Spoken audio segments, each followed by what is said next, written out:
Hello everyone, welcome back to a new video. So today I want to pour the seashell technique, and I have the scallop mold from MoldsandShapes, and it's the tray mold. I will show you in a second.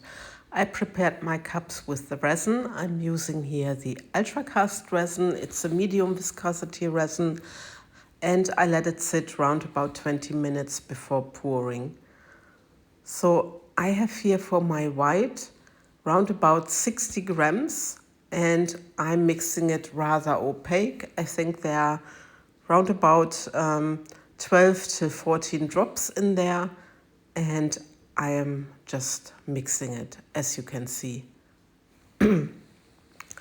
Actually, this was a pour for the German collaboration, and I still had it, and I thought I just show you what I've done with this. So anyway, I have here the interference pearl and the interference rose, and I add the interference pearl into 1 cup, as you can see, just on its own, and just make sure that I stir it very, very well. I have here around about 30 grams of the interference pearl, and it's a very beautiful color.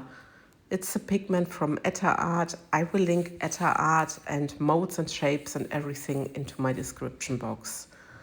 Here I have some acrylic tint, and I'm just using 40 grams, and yeah, as you could see, I put in 8 drops, and I'm using the interference rose here,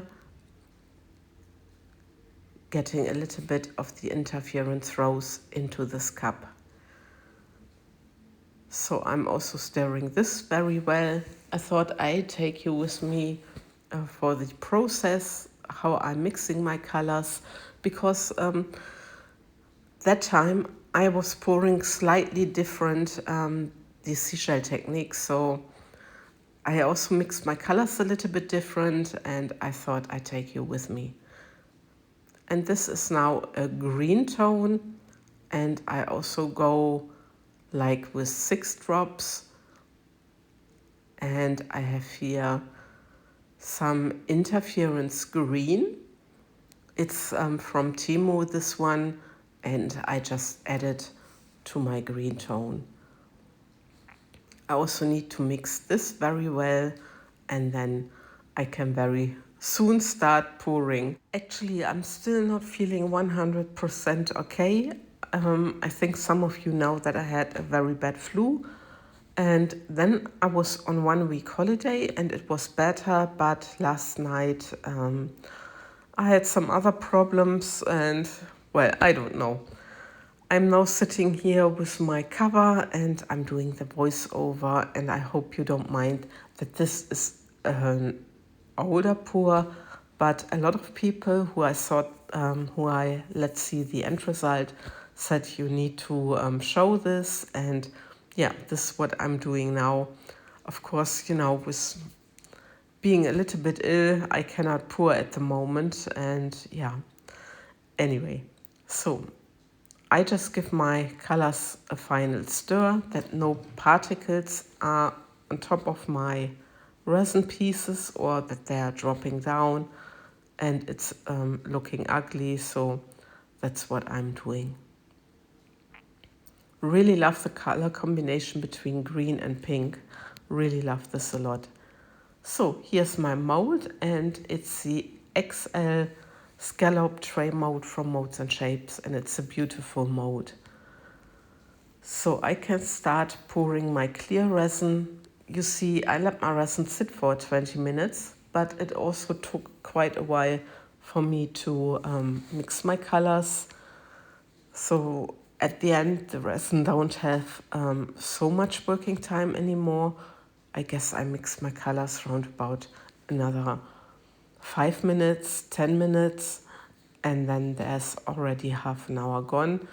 The ultra cast resin has working time from around about 60 minutes. So you saw me that I needed to clean my mold, and now I can start pouring.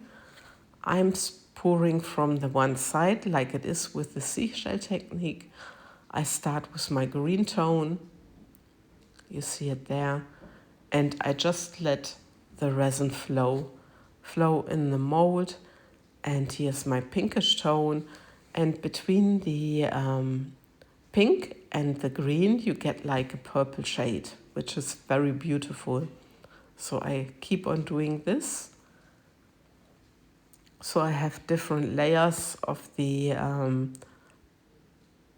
green and the pink, and I'm very curious how this is going to turn out actually. But I said to you, some people said it turned out nicely, so that's why I'm sharing this video with you. And there's again the pink, and again the green. I'm altering these colors until until they are gone, until I don't have any left over. So again the pink, and then I can continue with my next color. What I love about the seashell technique is that you get the crackles from one side, and it starts from nothing into big crackles. But this time it will look a little bit slightly different. So just be curious. Anyway, so I need to take care that I get my next color. And I'm taking the Interference Pearl as my next color. But before I will torch a little bit, but only where I place the resin, not where the mold is without covered without any resin. So please be careful with this. Here's the Interference Pearl, and I love the Interference Pearl. It's a beautiful mica powder. I really love this. And as you see, I'm also pouring this from the very outside of the mold, and then I torch again, and then I can continue with my white. So like I said, the white is rather opaque, and again I'm pouring it from the side, very narrow, and yeah, I just let the resin do its magic. Very curious. I cannot tell you how much resin I mixed in total. I could tell you the ratios, but I cannot remember how much resin I mixed in total. Normally I should weigh my mold or my bowl, because I made a bowl from this, but I totally forgot about it. But anyway, now at the end I'm going to push my colors, you see, also from the very edge, so that the colors can move to the end of the mold and create such beautiful patterns. At that time I was a little bit concerned that I mixed enough resin, because you can see there's still not really filled every bow of the scallop. But you need to be patient, and in time your resin is floating. So you see it's already floating to the top. There's only one bow left without resin, but this is going to be closing very, very soon. So this is my resin done, and I'm just putting my, taking my torch, just popping some bubbles, and then I can have a look. There was a hair or something, so I needed to look what this is. Couldn't really get this out of the mold, and yeah, just taking a little bit of what's left over in my cup. And now I can take my mixture of glass stones, glitters, whatsoever, what I had to hand. This will come in a second, just to make a little bit nice this beginning, because where you pour your clear resin, it will maybe stay clear, and that's why I'm putting some glitter, some stones, some shells, everything I have to hand, and mix them together and just put them into the mold. So this is my pour practically done, and I'm hoping that it's creating some nice patterns. I'm very curious, and yeah, just stay tuned. I think I'm gonna have a time lapse as well, but before, like I said, I need to take care for my stones and the glitter so that I have it how I want it to be. And yeah, I'm quite busy with this. I feel like I'm talking a little bit nonsense today, but really I'm not 100% with it.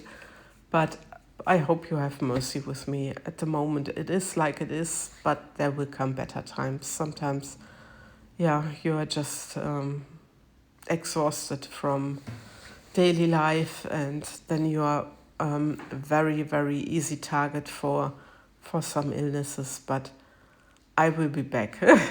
Don't worry. So now I'm putting some of the clear resin on top so that the colors or the stones are spreading a little bit more. And then I can finally show you the time lapse. So there's a time lapse, and you can see that the resin is doing its magic. You can see that the white is traveling, and I'm very curious, what pattern it does on the other side. Anyway, next day, around about 20 hours later, it wasn't 24 hours, I was very curious, and you can see how nicely this piece has closed, and it made its pattern on its own. Very nice.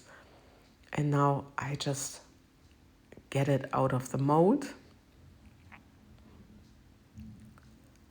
And look at this.